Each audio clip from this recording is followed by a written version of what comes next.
ગુજરાતની રાજનીતિના સૌથી મોટા સમાચાર દેશના બે મોટા નેતા હવે ગુજરાતમાં કરશે વારંવાર પ્રવાસ। આજે છઠ્ઠી વખત ગુજરાતના પ્રવાસે આવી રહ્યા છે રાહુલ ગાંધી। પ્રધાનમંત્રી મોદી મહાનગરપાલિકા વિસ્તારમાં પ્રવાસ કરશે। રાહુલ ગાંધી વિધાનસભા બેઠક દીઠ પ્રવાસ કરશે અને ડિસેમ્બર સુધી પ્રધાનમંત્રી મોદી રાજ્યની તમામ મનપા વિસ્તારમાં કરી શકે છે પ્રવાસ। જો કે આગામી ફેબ્રુઆરીમાં મહાનગરપાલિકા જિલ્લા અને તાલુકા પંચાયતોની ચૂંટણી યોજાઈ શકે છે। ડિસેમ્બરમાં સ્થાનિક સ્વરાજ્યની સંસ્થાઓની ચૂંટણીની પણ જાહેરાત થાય તેવી પૂરી શક્યતા છે। ત્યારે 2027ની વિધાનસભાની ચૂંટણી જીતવા માટે પણ રાહુલ ગાંધી ગુજરાત પ્રવાસ કરશે। વધુ વિગતો મેળવીએ સંવાદદાતા હિરેન રાજગુરુ આપણી સાથે જોડાઈ ચૂક્યા છે। હિરેન, જે પ્રમાણે રાહુલ ગાંધી અને પ્રધાનમંત્રી નરેન્દ્ર મોદી આ બંને જે ગુજરાતના રાજનીતિના સૌથી બે મોટા ચહેરા છે અને દેશના પણ છે, પરંતુ ગુજરાતના તેમના પ્રવાસની કયા પ્રકારનો કાર્યક્રમ રહેશે અને શું વિગતો મળી રહી છે તેને લઈ? ગીતા, દેશની રાજનીતિના ઇતિહાસમાં ગુજરાત હંમેશા કેન્દ્રમાં રહ્યું છે અને કેન્દ્રમાં હવે વધારે ફોકસ કર્યો છે રાહુલ ગાંધી અને પ્રધાનમંત્રી નરેન્દ્ર મોદીએ। બંને દેશના મોટા રાજકીય નેતાઓ છે, એક પ્રધાનમંત્રી છે તો એક લોકસભામાં વિપક્ષના નેતા છે।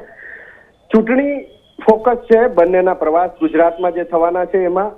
પ્રધાનમંત્રી નરેન્દ્ર મોદીનું ફોકસ સ્થાનિક સ્વરાજ્યની સંસ્થાઓની જે ચૂંટણી થવાની છે તેમાં રહેલું છે અને વધુમાં વધુ બેઠકો ભારતીય જનતા પાર્ટી જીતે એ માટેનો તેમનો પ્રવાસ એ આયોજન થઈ રહ્યું છે। ભાવનગર આવી રહ્યા છે। 20મી તારીખે ભાવનગર મહાનગરપાલિકાની અંદર તેઓ પ્રવાસ કરશે અને ત્યારબાદ તબક્કાવાર ગુજરાતની તમામ મહાનગરપાલિકાનો પ્રવાસ પ્રધાનમંત્રી નરેન્દ્ર મોદી કરી શકે છે।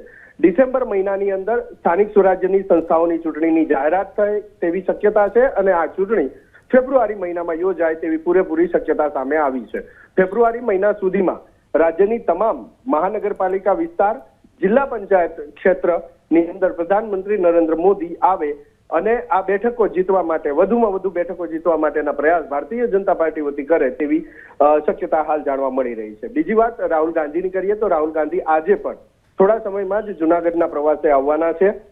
છેલ્લા 7 મહિનાની વાત કરીએ તો આ છઠ્ઠો તેમનો ગુજરાતનો પ્રવાસ છે અને 7 મહિનાની અંદર આ 9મો દિવસ તે ગુજરાતની અંદર વિતાવશે। એના ફોકસની વાત કરીએ તો રાહુલ ગાંધીનું ફોકસ 2027માં યોજાનારી ગુજરાત વિધાનસભાની ચૂંટણી છે અને સરકાર બનાવવાનું તેનું ફોકસ છે।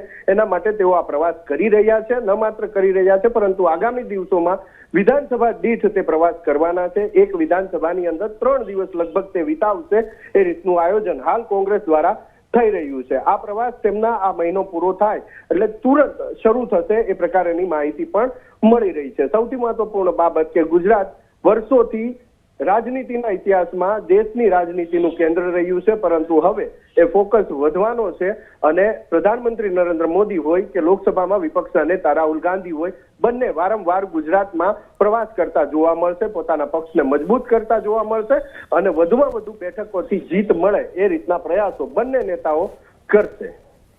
જી હિરેન, આભાર આ માહિતી માટે।